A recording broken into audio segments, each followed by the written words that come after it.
Mohsen has a rare genetic disease which is gradually destroying his body. He was born with it because his mother and father are first cousins. More than half of British Pakistanis marry their first cousins. Tonight on Dispatches, the tragic consequences of a cultural practice that is devastating children's lives.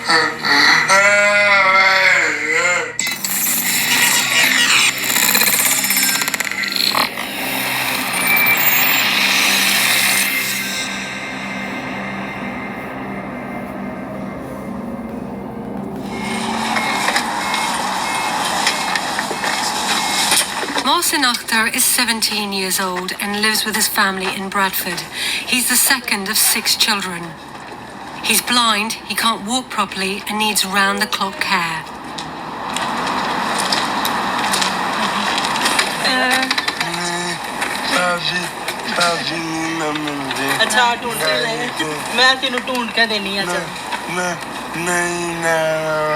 अच्छा अभी अब्बू आते हैं ना हैं अब्बू आते हैं ना फिर चलते हैं अच्छा चला क्या कह रहा है गाड़ी चलानी है गाड़ी लेके दे नहीं Mohsen is losing his hearing. His speech is seriously impaired and he understands little of what's happening around him. Aunty आई है आंटी बोल दी है Mohsen is obsessed with the idea of driving, not realizing this will never be possible.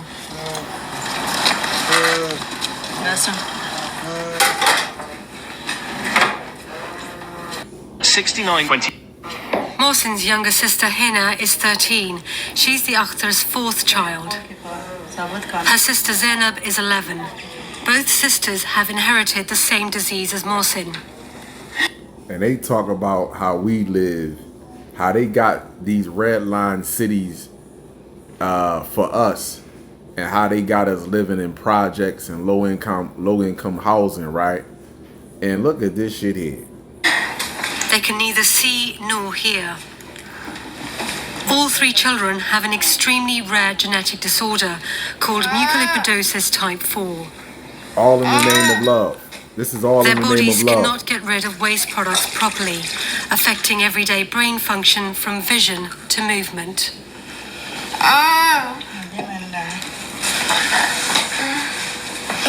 क्या लेना है तो ये खानी है ब्रेड खानी है ये खानी है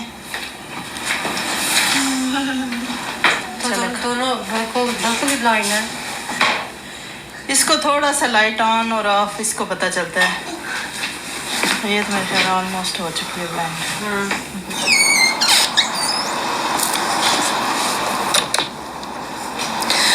The potential consequences of first cousin marriages are tragic and devastating. My grandparents were first cousins. 5 of their daughters died in childhood and 3 of my uncles were born deaf. At the time, no one knew why because the facts were not known. Today, the medical facts are established, but the practice continues. Here in Bradford, where the Akhtars live, 75% of Pakistanis marry their first cousins. Anywhere between 4 and 10% of the children in these families will be born with genetic abnormalities. And these illnesses are often fatal. 1/3 of children with diseases caused by recessive genes will die before they turn 5.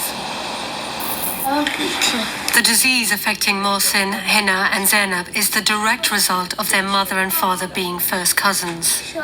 Both parents carry the recessive gene that has caused the children's disabilities. Wow. If they had married outside of the family, there would have been only a tiny chance of their children being born with the genetic disorder. So still, listen to what she just said. They both possess recessive genes, right?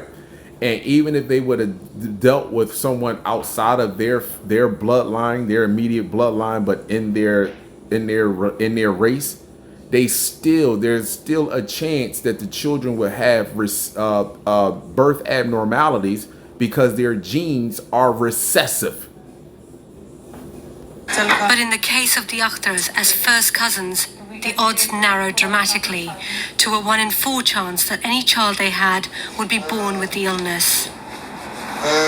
In the event, 3 of their 6 children were born with the disease. Fatima is the youngest and healthy. She's 7 years old and has had to watch her siblings deteriorate over the years. So what's it like living, having two sisters? Is it fun? What's the best bit? Play together.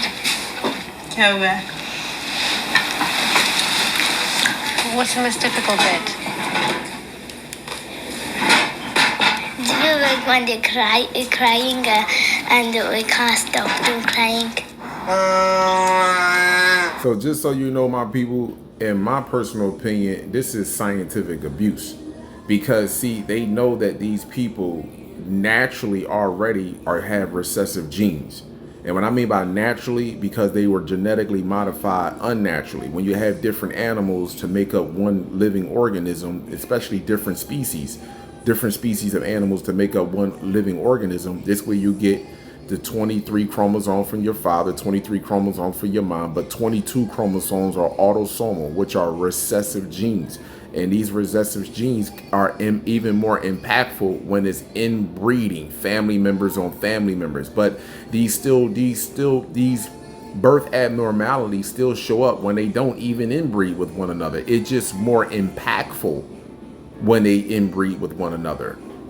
Paul. And her dog came up on the couch where I was, and he came up a little bit closer, and I just started to pet him and stuff, and he went towards my crotch, and that kind of turned me on a little bit, so I took off my shorts, and I just laid there and watched the show, and then her dog started to lick my vagina while I was watching the show. So the dog started to lick your vagina? Now did the dog get to them hard to reach places? Reason number 2. Dogs' tongues can get in very hard to reach places, and it can feel amazing. What the fuck? So that felt pretty good, and that kind of turned me on a little bit. So of course, I returned the favor, and I gave her dog oral. I sucked her dog's dick.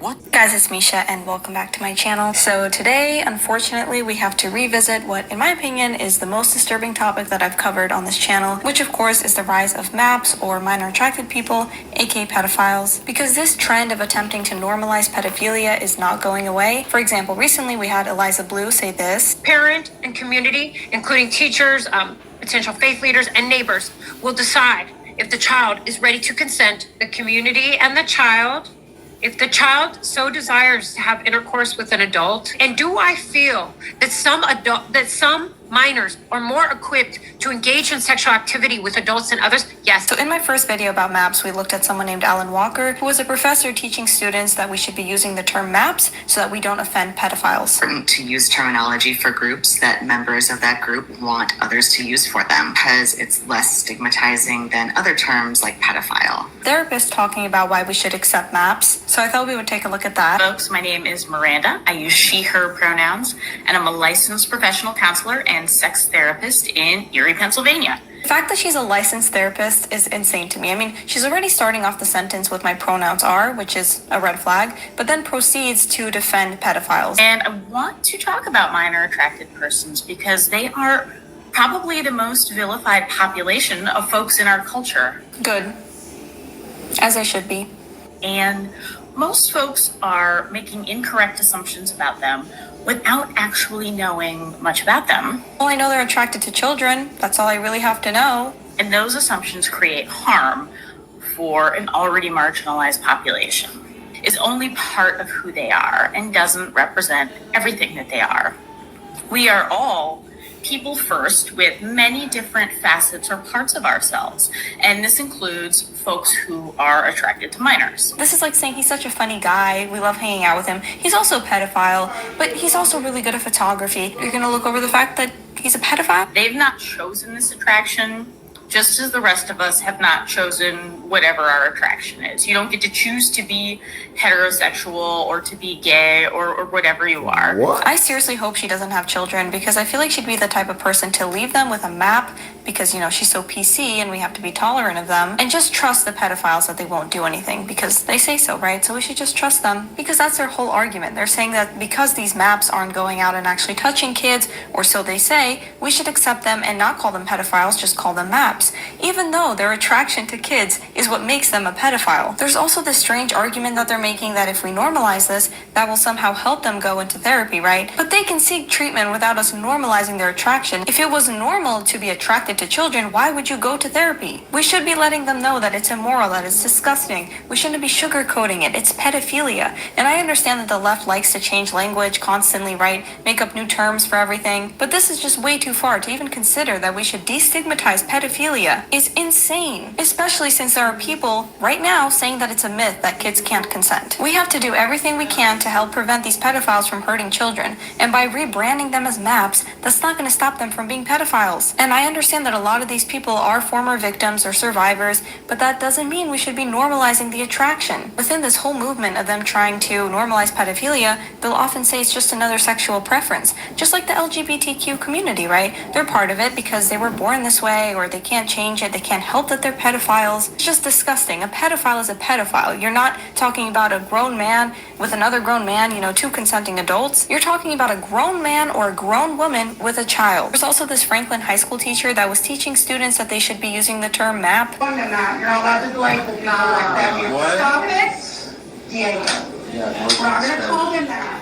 We're going to call them MAPS. Minor attracted persons. So don't judge people just because they want to have sex with a 5-year-old. Some of the students came to her defense saying that it was taken out of context. I think, yes, they should fire her, but all the hate that she's getting to ruin her career. Pedophiles are sick and they need to get help. Not make up new terms so that the And most of the people that agree with this shares the genetic makeup of the individual right here. Complex cell organism, 99.9% of them.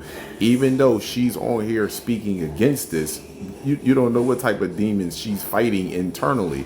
Because again, once again, when you are a complex cell organism, it is hard to maintain what you will call morals, values, and ethics within yourself, because you're totally confused, and the confusion come from different DNAs from different species to make up which is you, one living organism. These people are sick. They're trying to legalize it. It's not about trying to legalize this.